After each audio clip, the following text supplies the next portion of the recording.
You asked me to see you immediately I resumed. Yes, Ifeoma, your services is no longer needed here. Drop all company belongings, go to the accountant office, collect your salary for the days you have worked this month, and leave. I don't understand. You are fired, madam. Look, I am not in the mood for your jokes. It's too early to be joking around. What did you ask me to see you for? And who said I'm joking with you? It must be a joke because I don't understand what offense I have committed to get fired. You neglected your duties post for more than a week. You think you can just go and come whenever you like? I did no such thing. I took excuse from you. I remember I called you and told you my son was laying unconscious in the hospital. And I also remember I told you to kiss your job goodbye if you don't come to work. Look, Barry, I have been through a lot in the past week. Please, I really don't have strength for your troubles.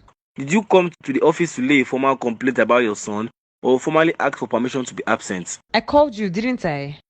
Here is your sack letter. I am done talking. Leave my office. I am not taking that letter from you. In fact, I am going to report you to the manager because I know why you are doing this. You are trying to get back at me because I turned you down. Be my guest. Do whatever you want. Hurry and go. Report. Just leave my office.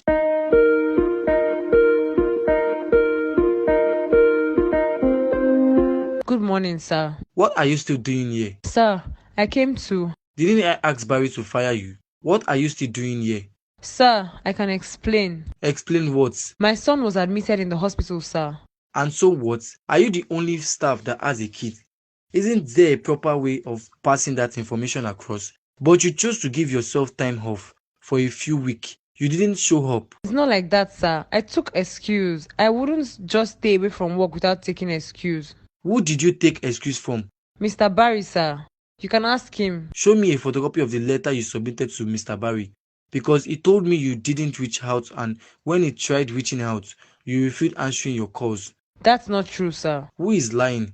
Sir, I never got a call from Mr. Barry. He even said he didn't care whatever happened to my son. Really? Yes, sir. Then show me proof that you formally asked for permission, which will also prove Barry lied. I don't have any written proof, sir, but I called him the very next morning I rushed my son to the hospital. It's your word against his, and I believe he wouldn't lie against you. You two are quite close, if I remember correctly. You even testified he is a nice and free man, and you go to him for advice. I'm sorry I lied, sir. There's actually more to Mr. Barry than meets the eye. Everything I said that day wasn't true, and I regret covering for him. Well, that's not my business. You will serve as an example to the others who doesn't take official protocols seriously. Please, sir, I don't take protocols for granted. I couldn't leave the hospital because my son was unconscious. I could show you his medical report. It's too late, Ifeoma. Besides, you now have all the time in the world to take care of your son. Please leave my office. Please, sir, this job is my only means of livelihood. I can't take care of my son if I don't have a job. You shouldn't have thought about that before acting nonchalantly. I have work to do. Please leave my office.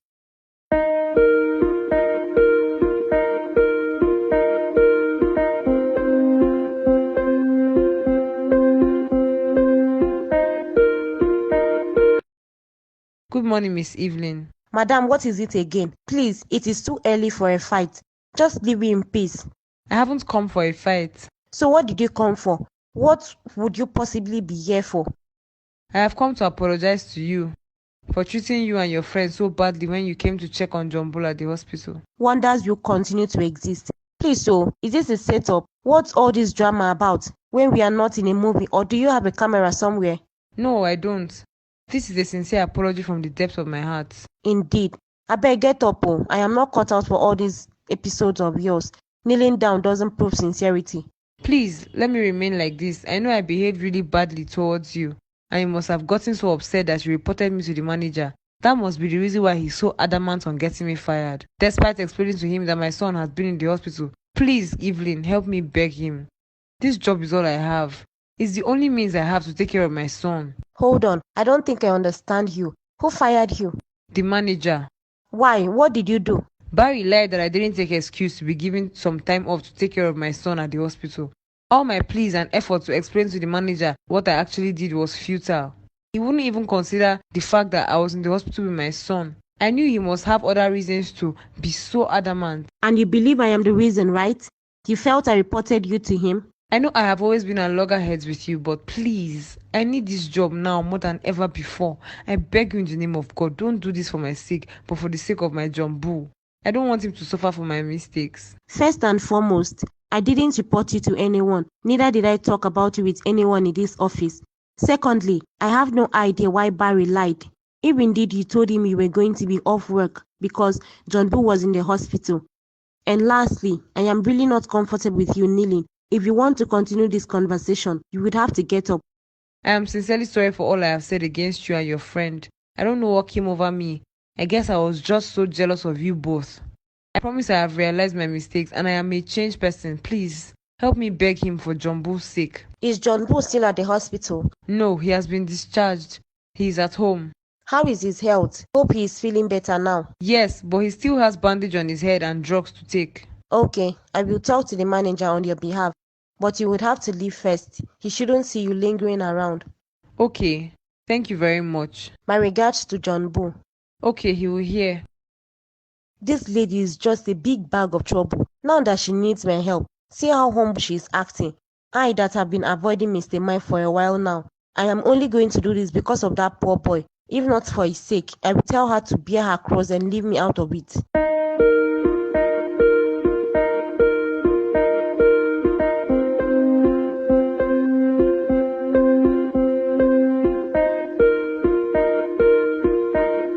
Look who we have here, my very own personal assistant, who has been avoiding me. To what do I hold these visits? I haven't been avoiding you, sir. You and I know you have been avoiding me like a plague. You rarely come to my office, and even when you do, you can't just wait to disappear as soon as you can. That's not true, sir. I have just been busy with work. I hear you. Do you prefer to stand? If not, you can sit. Thank you, sir. You are welcome. Sir, I am here on behalf of Mrs. Ifoma. What about her? Hope you are aware she is no longer a staff here. Yes, sir, I am aware, and that's why I came to see you. Okay, I am listening. She said she took excuse from Mr. Barry. Sir, you know Mr. Barry lies a lot. He might have lied against her to get back at her over something. Please, I ask you to reconsider, sir. I don't think he has a reason to lie against her, and she has no formal proof to state that she took permission to be away from work for over a week. Sir, she was away for important reasons. I happen to be aware of the whole situation. Really? Yes, sir. She married an abusive husband who happens to be my neighbor. You and Ifeoma are neighbors. You never mentioned that. No, sir. Ifeoma is separated from her husband. They don't live together. Okay, I now understand. But what has that got to do with the issue on ground? They have a son, a very sweet boy, who unfortunately suffers greatly in the hands of his abusive father. He begged us to take him to go see his mother. Lo and behold, it was until we got there we found out that Ifeoma was his mother. Interesting. She refused us taking him back, and his father, who wouldn't treat him well or let him stay with his mother, came back to meet his absence. And things got ugly, which at the end landed the poor boy in the hospital with a cracked skull, courtesy of his own father. What? He cracked his son's skull? That's terrible. Very terrible, sir. He has been arrested for the wicked and inhuman act. That was why Ifeoma has been away from work. The boy's condition was critical. That's still no excuse for her to not formally seek for permission. I know, sir. Please reconsider. She really needs her job so she can be able to take care of her son. I know she isn't one who should be considered because of her character, but please, consider her son. The boy doesn't deserve to suffer for his parents' mistakes. Well, I have heard you, but it all lies in your hands. My hands? How, sir? If you stop being so stiff around me and agree to go out to dinner with me tonight. Sir, I don't think that is a good idea. The last time I went to dinner with you, it didn't end well. Says who? It was perfect as far as I was concerned. I would not be going out to dinner with you, sir. You just said that little boy doesn't deserve suffering, and you want to make him suffer over a simple request of having food together. Sir, this is definitely blackmail, and I am not finding it interesting. I am not blackmailing you. You retain the right to agree or decline. With a condition backing any decision I made, that is certainly blackmail. No, it's not. You asked me for a favor, and I am asking you for a favor in return. That's all there is to it. Fine, but we are having just dinner and going our separate ways. Yes, ma'am. Good. Then please call Ifeoma back to work. Not so perfect, Evelyn, darling. I would do that only after our dinner. Okay then, I will see you later, sir.